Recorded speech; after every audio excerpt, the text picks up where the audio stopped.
Grab your Bibles, turn to the book of Esther today.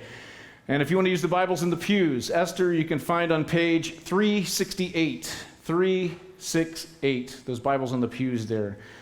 Now, if you're a guest with us today, we're glad you're here. We've been taking this journey through the Bible. It's a chronological journey, kind of in order, what the events as they happened.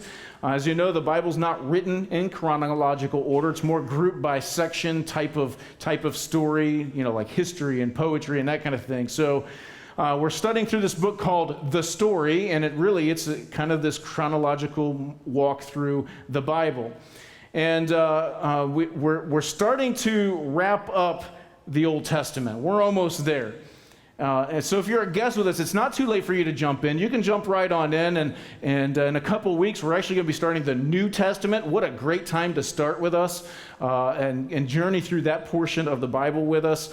And so I invite you to join us as we journey through that part of the Bible. And the recurring theme that we've learned so far is that an earthly dilemma begs for a heavenly solution. We got things going on in our 6-foot view of the world, right? We're kind of writing our own stories and we've got this view. This is how it should go. But God in his upper story sees our dilemma and he's offering us solutions. He wants to get involved and he wants to write his upper story into our lower story lives. And what we've come to understand so far is that God has a plan. He has a plan for your life. And the question is, are we willing to get involved in that plan? Can we be part of that? And he wants us to be close to him. And he wants to be close to us. And he's pretty much set up camp right in our neighborhood, actually right within our hearts. So that's what we've learned so far. Let's turn to the book of Esther.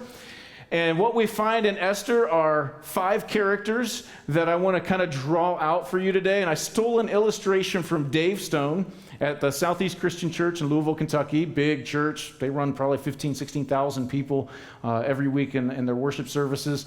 But Dave Stone came up with this illustration. I'm going to give him credit for this. There are 5 characters in the book of Esther. And I'm going to use playing cards to help you remember who they are, okay?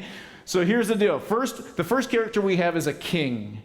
All right, and here's the king, King Xerxes. King Xerxes is the king of Persia, and Persia is a huge territory, 127 provinces. It stretches from the Mediterranean Sea clear over to India. I mean, this is a huge territory, and King Xerxes owns it all. He reigns over it all. All right. The second, we have 2 queens. We have Queen Vashti and Queen Esther. Queen Vashti and Queen Esther, the Queen of Hearts. And I think Esther will touch your hearts as we go throughout the story today. Next, we have the Joker. There's always a Joker in the story, right? So the Joker, his name is Haman. And we don't call him the Joker because he's like the court jester, or he's cracking jokes all the time, making people laugh. But we call him the Joker because he has some issues. And he's always kind of cracking on the Jews that live in Persia. So he's our joker. And then finally we have an ace, and the ace is Mordecai.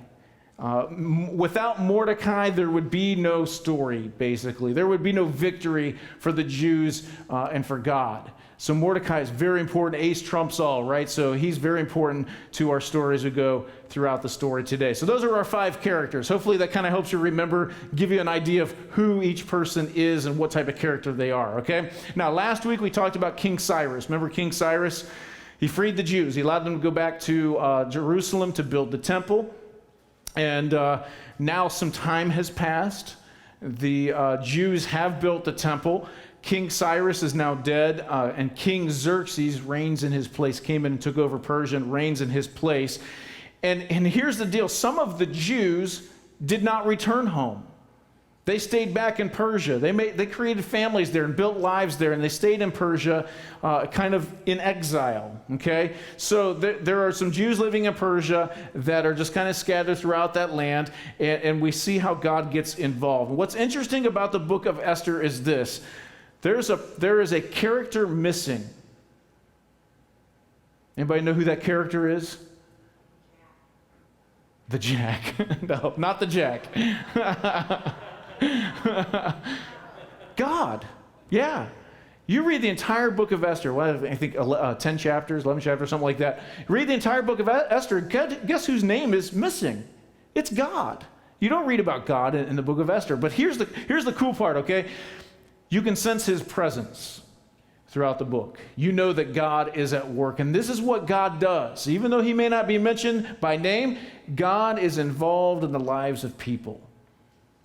And he wants people to be involved in his purpose. And that's what we see in the book of Esther. So I just thought I'd point that out for you. Now, the book of Esther opens with King Xerxes throwing this big, massive party. Okay? Here it is, chapter 1, verse 4. For a full 180 days, he displayed the vast wealth of his kingdom and the splendor and glory of his majesty. And that's not enough for the king. Look at verse 5. When these days were over, the king gave a banquet lasting 7 days. Where was it? In the enclosed garden of the king's palace for all the people from the least to the greatest who were in the citadel of Susa. Everybody was there. Everybody's at this party. And they're having a good time. And it's not the type of party that you would throw for like your 5-year-old birthday party, okay? It's not that type of party. This is more adult-ish.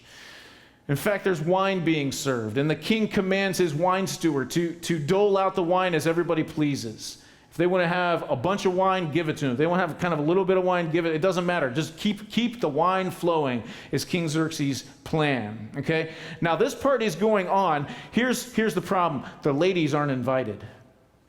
Queen Vashti is kind of like, oh man, I'm feeling left out. I think I need to throw a pampered chef party. All right. So she gets all the women in the palace together. Hey, let's have this party, man. We could cook it up and have a great time. So the ladies of the palace, they're having this party. Queen Vashti's throwing, and they're having a good time. And the king over here for 7 days is having a good time, and he's drinking it up, and he's feeling high in spirit from the wine. That's what the Bible says. He's feeling high in spirits from the wine, and he gets an idea. Bring in the queen, Queen Vashti. Get her to knock off that party and have her come to our party. And I want to show her off. Queen Vashti is a very beautiful lady, you know, pretty gorgeous. He wants to show her off in front of everybody.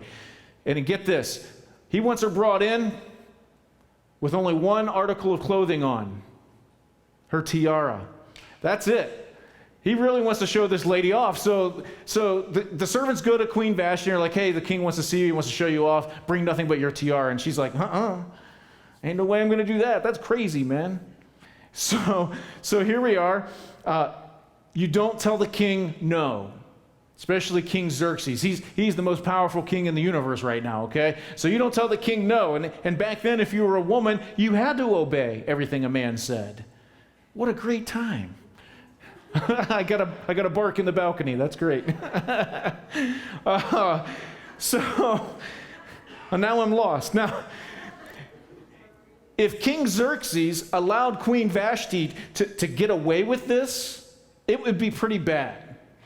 Women everywhere would start running loose. You know what I'm saying? Like we got power now. We can tell people no. We don't have to obey these men. All right?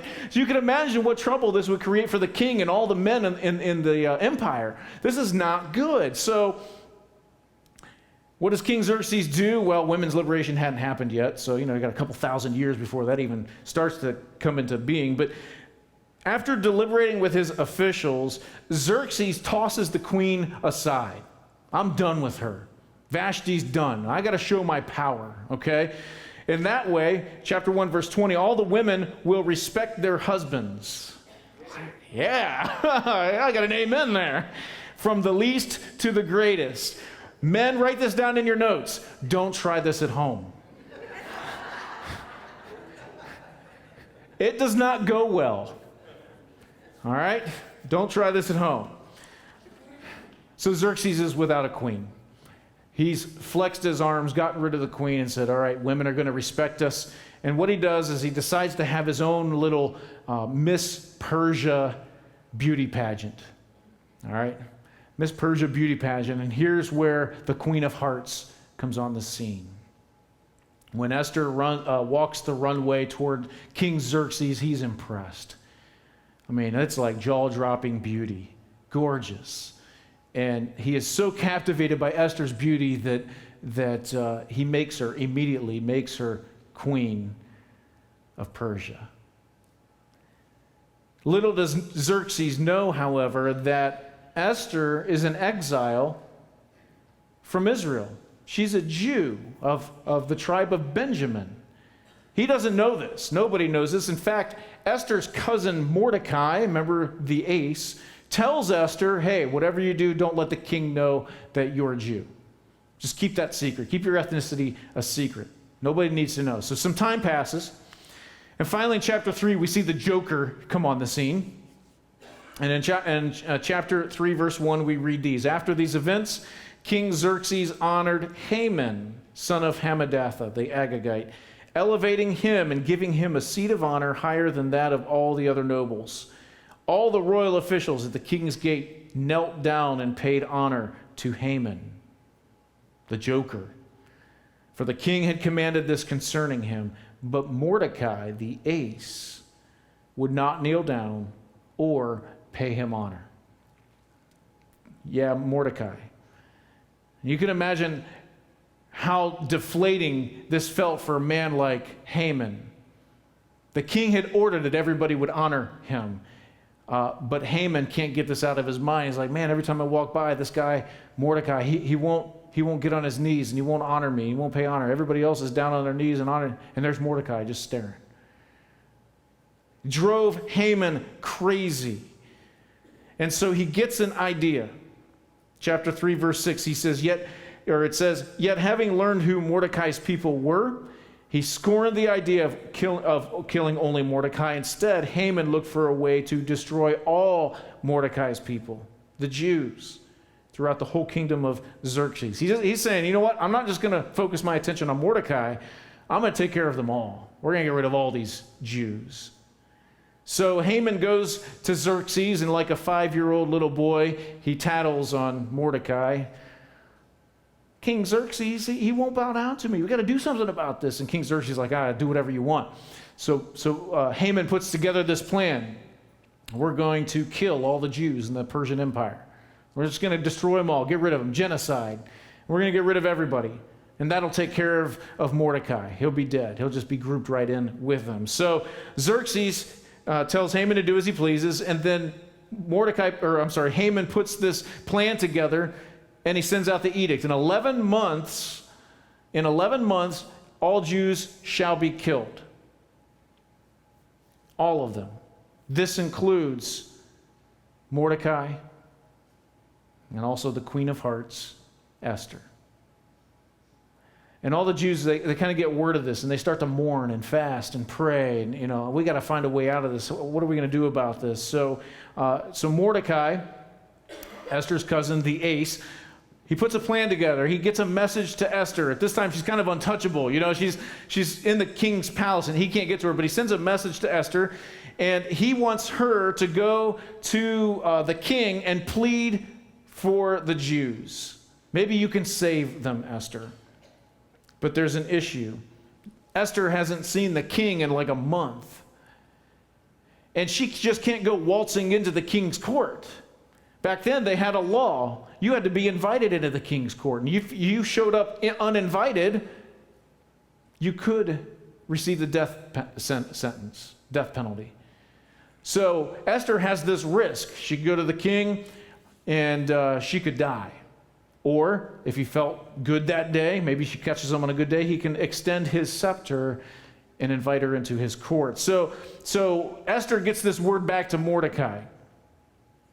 And Mordecai sends a message to Esther. And this is really where I want to kind of focus in on today. We'll get there. But here's what he says. Do not think that because you are in the king's house, you alone of all the Jews will escape. Verse 14 of chapter 4.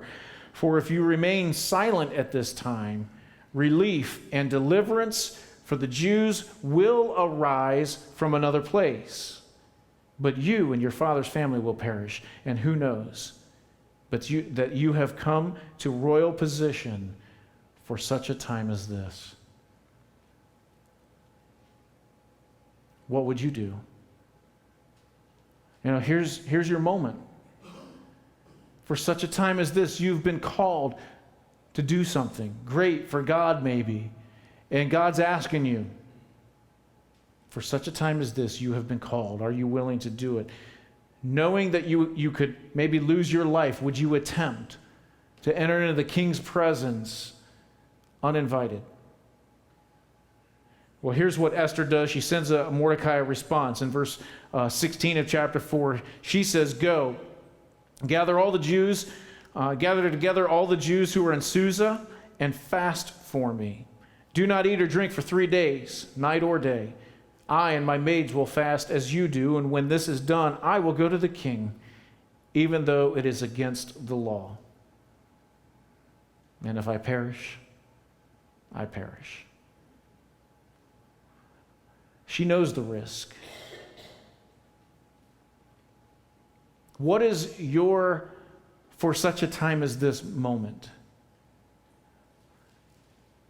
And I left some space in the bulletin there on the back side where the sermon notes are, and I left some space for you to fill that in. What is your "for such a time as this" moment? What is God calling you to do? Not only that, but what is God calling you to do that may be a little risky?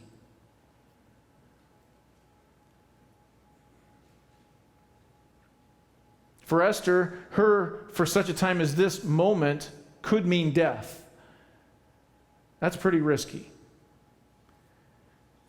And I don't believe in accidents. I believe you're all here for a reason this morning. God has put you here for a purpose. Some of you might have received a postcard in the mail over the last couple of weeks inviting you to National Back to Church Sunday. For such a time as this.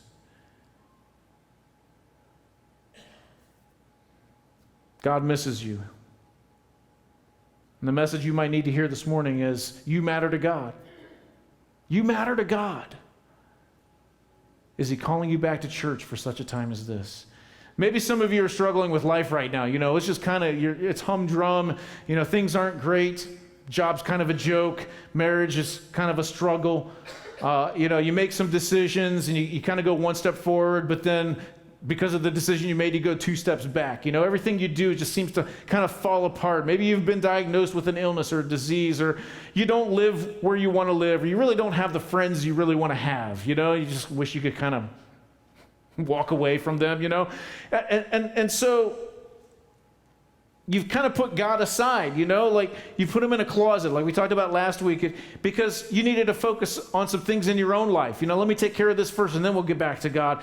But maybe for such a time as this, God is calling you back. God's calling you back. Maybe some of you feel a tug at your heart by God saying, "Hey, I need you to get more involved at church." Or maybe God wants you to walk out the front door of your house and knock on the neighbor's door and just introduce yourself. Take a plate of cookies over. Or get to know your neighbors because you might have an opportunity to share Jesus with them. Maybe some of you are just thinking, I just need to open the Bible a little bit more. I need to read a little bit more. I need to pray a little bit more. Or maybe I need to be like Esther and fast, and really seek God. Or maybe some of you just need to commit to church every week, and just start coming. Maybe for some of you, you might need to stand up this morning and say, it's time for me to surrender my life to Jesus Christ. I need to follow him. And so your "for such a time as this" moment could be that you don't leave this place this morning until you get baptized. I don't know what it is for you, but you know what it is. It's very clear what it is. I encourage you to write that down in your notes. I know that whatever decision you have to make, or whatever your "for such a time as this" moment is, I know that there's probably some kind of risk in carrying it through. For Esther, it was death. Her risk was death. Maybe for you, if you make this decision to go ahead and follow through with whatever God's calling you to, maybe for you, you might be ridiculed by your friends. They might make fun of you because you're a Christian. Or it's going to cost you time. Or it's going to take commitment. Or it's going to be hard work. Or it's going to take courage. That you might have some arrogant, proud, rude, gossipy person in your face if you make this decision. But here's the question I want you to ask yourself this morning, and it's this: will you allow God to work in your life for such a time as this? No matter what the risk is. I know it's tough. it's risky. If you've read the story of Esther, you know how it ends. Esther goes before the king, and you kind of go, because the king invites Esther in. He extends his scepter, come on in, enter my presence, and Esther goes in. He's delighted to see her. She must be drop dead gorgeous, you know? If you think about it. I mean, like the whole world stops for Esther, you know? I imagine Esther walked into the king's courtroom and he saw her in like slow motion. You've seen them, you know, real slow, beautiful looking in her gown, hair blowing in the wind, you know? She must be really gorgeous because the king's like, yeah, come on in, man. Woo. So she comes in and he even offers her up to half his kingdom. You know, half his kingdom. This is pretty cool stuff. So she comes in and she wants to have a banquet, a feast for her and the king and for Haman, the joker. Okay, so Esther is going to host these banquets, and Haman's feeling pretty good about himself right now. You know, oh, a feast, and I'm going to be there, and just the king and queen, they must be going to be honoring me. You know, this is going to be great. And Haman's really elated. However, he's still kind of feeling angry toward Mordecai, the guy who won't bow down before him, you know? So Haman's kind of like, he's torn. You know, I'm excited because I'm going to this banquet, but man, I still got this guy Mordecai that won't pay honor to me. What's the deal? So he goes home, and what's he do? He complains to his wife. You know how that is, men. Man, I had a crappy day at work today, you know, and you complain to your wife. Here's what's going on. You know, that's what Haman does. He goes home to his wife, and he complains to her, and his wife, Zeresh, she's like, oh, Hammy. Oh, Hammy. It'll be okay. I mean, you got some clout, you know. It'll be fine. Here's what you do. You build a pole. Build a real sharp pole, tall pole, and what you can do is impale Mordecai on it. Oh, Hammy, he likes the idea. You know, the joker's like, yeah, I could do that. So the night before the feast, Haman builds this pole, and King Xerxes, on the other side of town, he can't sleep. Just can't, something's bothering him. And so Xerxes, he has his servants bring in the minutes from his reign. Just let me read some of the minutes. Anytime you want to go to sleep, you can't sleep at night, you know, like the brain won't shut off, just start reading minutes from the last board meeting you attended.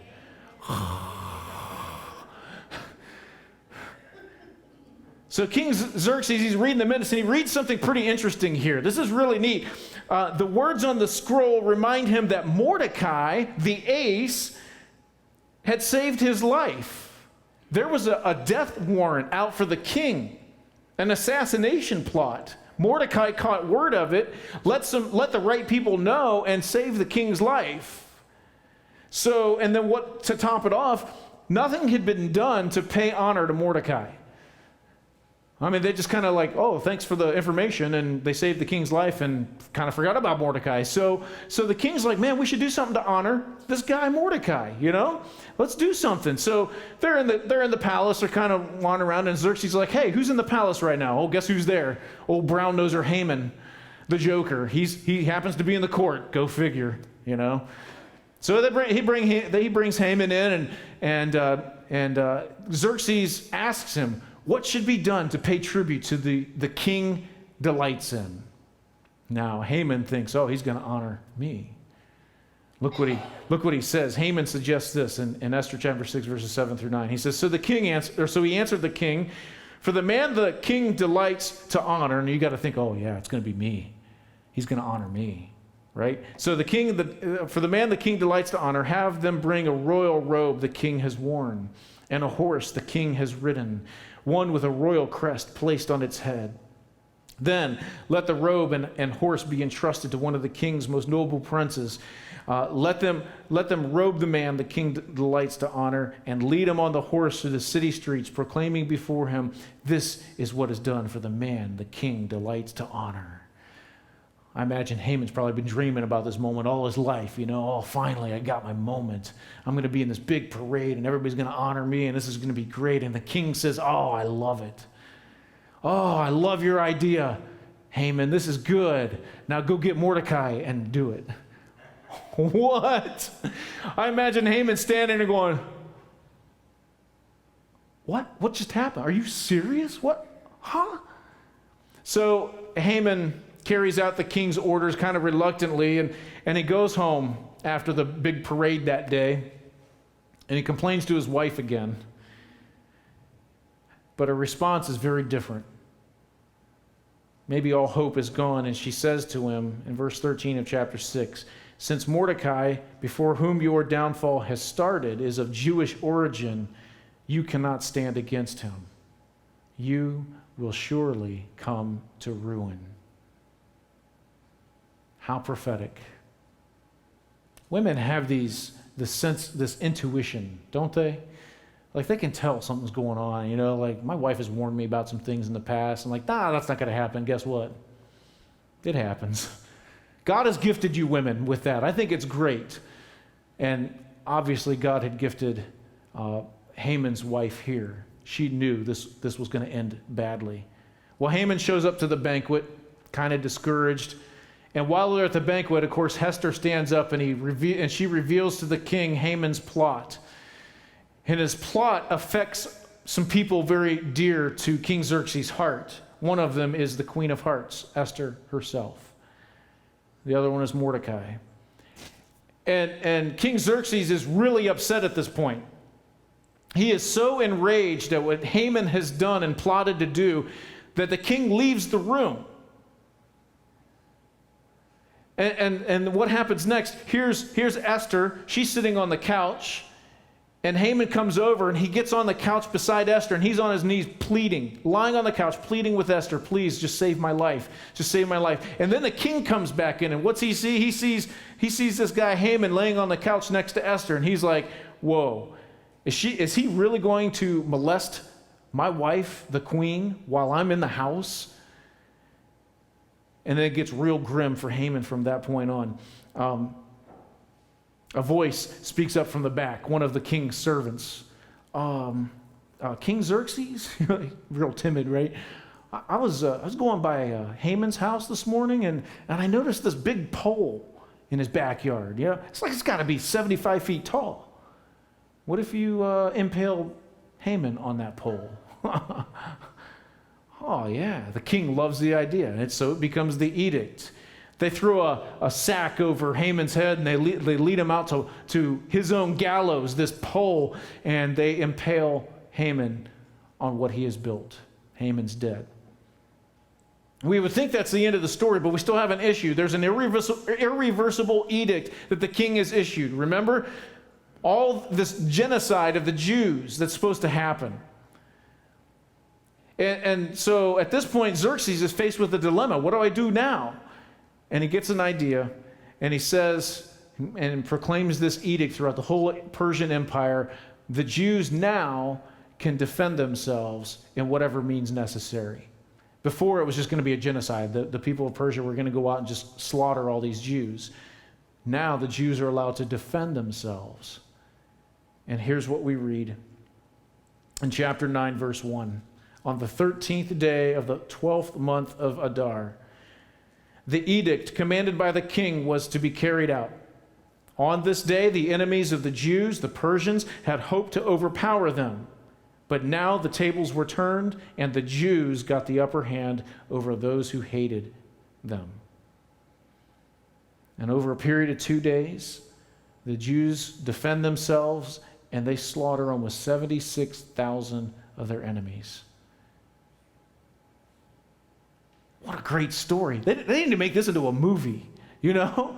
We've got a king, we got a queen, we got a joker, we got an ace, and we got the Queen of Hearts. And I mean, it's just a remarkable story full of twists and turns, and it results in ultimate victory for God's people. So what does it mean for us? What do I get out of this, Jeremy? Well, let me give you a few points this morning real quickly. Write these in your notes. First, God puts us in the right place at the right time. Isn't that true? I mean, he knows what he wants us to do, and he puts us there in the right place at the right time. You know what your for such a time of moment is. You know what your for such a time as this moment is. I don't have to tell you. I don't have to give you hints. You may have already written it down in that blank. You know what God wants you to do. And guess what? God has put you in this place for a purpose. You know, we sit around, we go, oh man, I don't like where I live. I don't like who my friends are. I don't like this. I don't like that. But you know what? It's no accident. It's no accident you're here this morning. It's no accident you live where you live. It's no accident you have the friends you have. It's no accident you work where you work. None of this is just dumb luck. God has something for you to do. All right, number 2, God's upper story will be written even if we don't participate. You ever think about that? God's will shall prevail no matter what, if we choose to get involved or not. Remember what Mordecai said to Esther just before he said, for such a time as this. He said, if you choose to keep silent at this time, relief and deliverance will come from another place. God will get it done. He doesn't have to use you, Esther. I prefer he did. But if you choose not to do this, he's going to use somebody else. That's it. God's plans will not be foiled by my unwillingness to participate. It's just a lot more fun when I do participate. I want to be part of something big. How about you? No? I want to be part of something big. How about you guys? Yeah? I mean, man, I want to be a part of God's will and purpose and do something great for him. He's going to get it done even if you don't participate. It's not, third, let me give you this. God needs you to accomplish his work. All right? Some of you might be thinking, well, that's the preacher's job, or that's the elder's job, or that's the deacon's job. No, it's not. It's all of us. He needs each and every one of you to be involved in his work to get it done.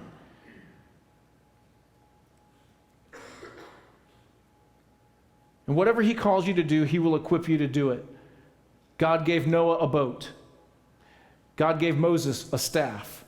God gave an elderly couple a son. You know, God gave his prophets the words to speak. He will give you what you need to carry out his will for you to succeed. Now, I heard about this church in Europe. Maybe you've heard this story before. A church in Europe during World War II had been totally demolished by the bombings that were going on there.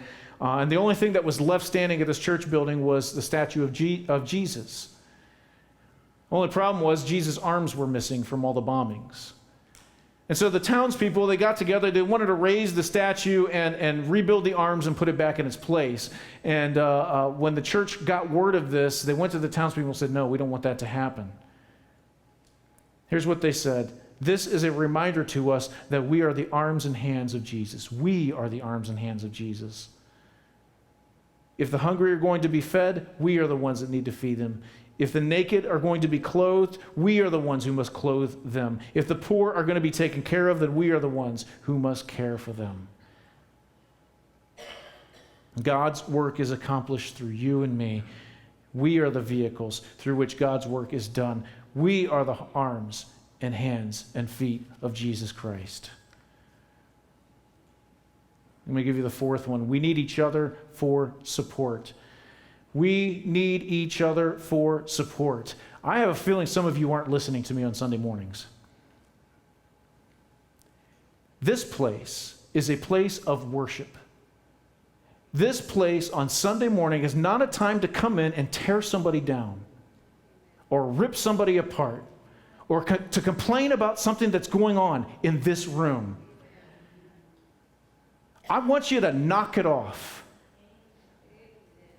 I watched a lady walk out of here last Sunday after going on about this very thing, crying because somebody tore her down.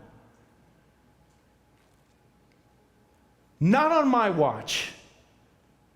I am sick and tired of it. I talked about how we need to come in here and fill each other up, encourage each other, recharge your batteries in this place. And we got people tearing each other down. Sickening.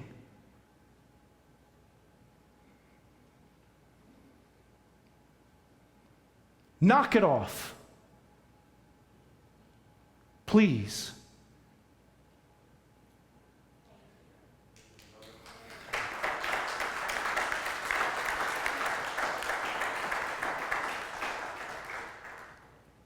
No man is an island.